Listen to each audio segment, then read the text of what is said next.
안녕하십니까. 세상 읽어주는 남자 이상훈입니다. 오늘은 마이크로소프트 MS가 삼성 파운드리를 키운다는 주제로 한 말씀 드리겠습니다. 이 톰스 하드웨어에 눈에 띄는 기사가 났습니다.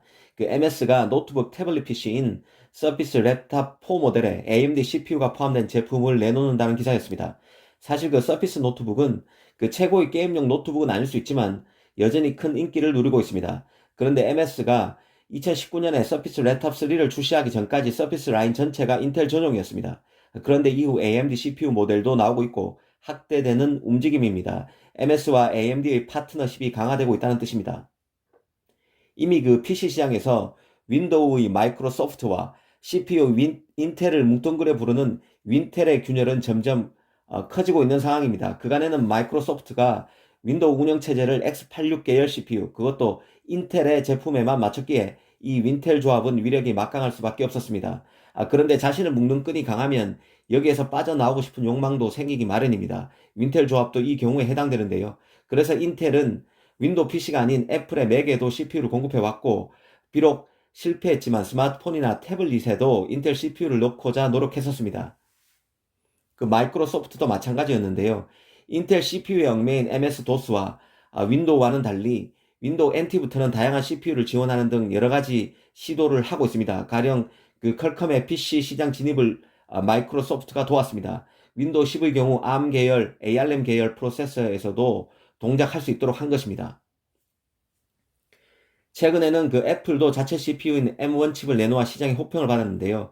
그 애플의 경우는 윈도우가 아닌 자체 맥 OS를 쓰지만 이 경우도 마이크로소프트가 ARM 프로세서 기반 소프트웨어 지원에 나서고 있기에 호환성이 좋아지는 측면이 있습니다.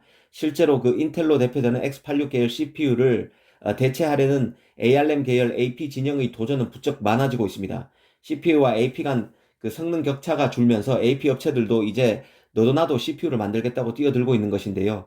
이 안드로이드 진영만 해도 스냅드래곤 8C, 스냅드래곤 8CX 등을 내놓은 퀄컴이 있고, 금방 말씀드렸던 자체 맥 OS를 쓰는 애플도 M 시리즈를 내놓았습니다. 그 MS의 경우 더 눈에 띄는 것은 이 마이크로소프트가 직접 자신의 서버에 필요한 프로세서를 개발하기 위해 노력하고 있다는 점입니다. 이 과거 같으면 인텔의 서버용 CPU인 제온 CPU를 썼을 것이지만 이제는 그 마이크로소프트가 직접 개발에 나서고 있는 것입니다. 그 윈텔 조합의 한 축인 그 MS의 보폭이 넓어진다는 것은 결국 그 팹리스트의 칩 수요를 부르고 이는 파운드리 수요 확장으로 연결됩니다. 이 삼성만 해도 모바일 엑시노스를 CPU용으로 확장하기 위해서 노력 중입니다.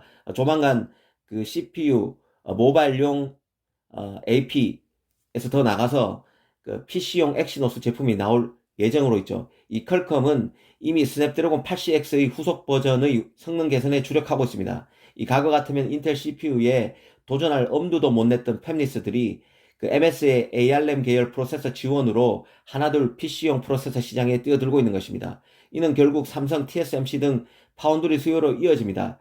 인텔의 경우에 자체 팹이 있기 때문에 인텔 칩이 많이 팔려서는 다른 파운드의 영향이 거의 없습니다. 그런 관점에서 자체 CPU 칩 개발과 팹리스들의 PC용 프로세서 시장 도전을 측면 지원하고 있는 OS 시장의 절대 강자 MS가 파운드리 시장 확대에 혁혁한 공을 세우고 있다는 생각이 듭니다. 물론 이것도 인텔의 미세공정 진척이 지지부진한 영향이 있지만 MS의 전향적 결정이 없었다면 어려웠을 것입니다.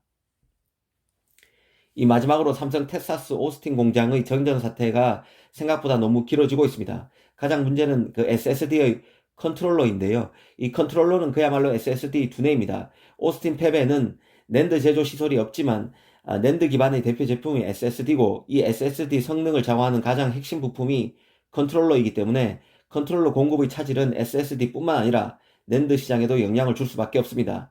그런데 디지타임스 등에 따르면 이 오스틴에서 SSD 생산 차질이 5월까지 이뤄질 것이란 말이 나오고 있습니다. 이 삼성은 4월에는 다시 생산이 시작되고 5월에 공급을 시작한다는 계획입니다. 어찌됐든 적어도 4월까지는 그 생산의 타격이 일정 부분 불가피할 것입니다.